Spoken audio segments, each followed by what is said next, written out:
Constant, demain c'est la journée internationale des droits des femmes. L'occasion pour vous, Charlotte Langrand, de revenir sur la place des femmes dans les cuisines de restaurants.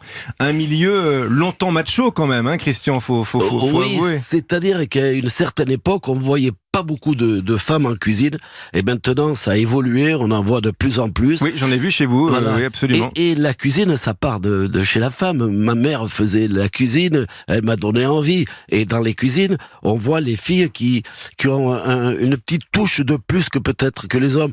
Et puis il y a le partage maintenant, elles savent, elles donnent envie, et elles s'y connaissent, les goûts sont parfaits, elles aiment la pâtisserie, je crois que c'est parfait. Alors on va en parler justement, Charlotte, parce que le monde est encore un peu macho, mais bon, faites un état des lieux, on va parler des changements. Ah, écoutez, oui, moi, dans mon métier, effectivement, il n'y a pas un chef qui pourtant ne parle pas de la cuisine de sa grand-mère ou de sa mère, mais pourtant, le milieu de la gastronomie, hélas, il est toujours parmi les plus sexistes qui soient. Hein. Les chiffres parlent d'eux-mêmes, hein. Les femmes y sont sous-payées par rapport aux hommes. En général, c'est 24% en moyenne, hein, de moins.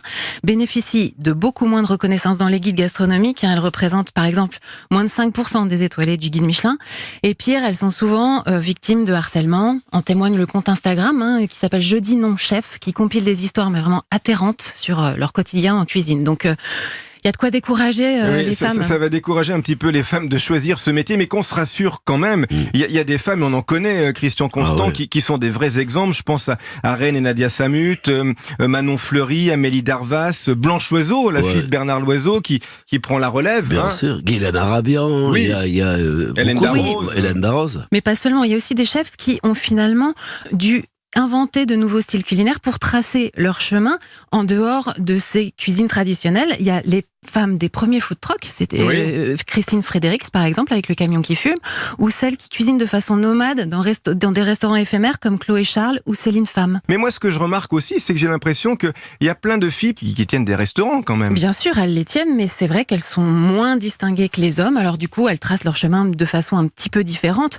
mais ce qui est bien, c'est qu'il y a plein de choses qui font bouger les lignes. Oui, sur les réseaux sociaux. D'initiatives. Il y a, avant les réseaux sociaux, il y a même une association qui s'appelle Parabéré, qui a constitué une base de données de 6000 noms de chefs dans 62 pays, donc elles sont là.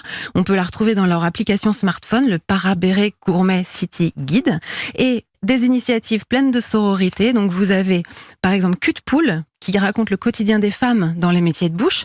Vous avez Women Do Wine, qui met en lumière le travail des femmes dans le monde du vin. Les Affamés, qui créent du partage entre les femmes de la food, comme on dit, etc. Et puis, enfin, prenez date. L'année prochaine, la 7e édition justement du Parabéré Forum se tiendra chez nous à Paris et sous le haut patronage du chef de l'État.